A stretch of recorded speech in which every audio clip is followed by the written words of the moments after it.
ഇന്ന് നമുക്ക് വൈകിട്ട് ചായക്ക് ഒരു ബോണ്ട ഉണ്ടാക്കാം.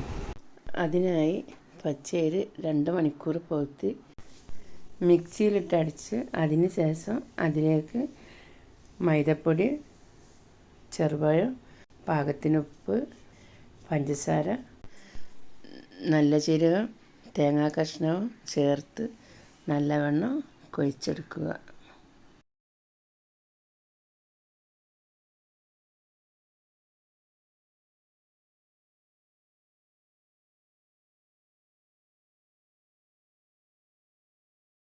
ഇനി വെളിച്ചെണ്ണ ചൂടുള്ളതിലേക്ക് മാവ് ഉരുളകളാക്കി അതിലേക്കിട്ട് നല്ലവണ്ണം ചൂടാക്കി മുരിഞ്ഞ് വരുമ്പോൾ കോരിയെടുക്കുക. ഇപ്പം നമ്മളെ പലഹാരം റെഡി ആയിട്ടുണ്ട്.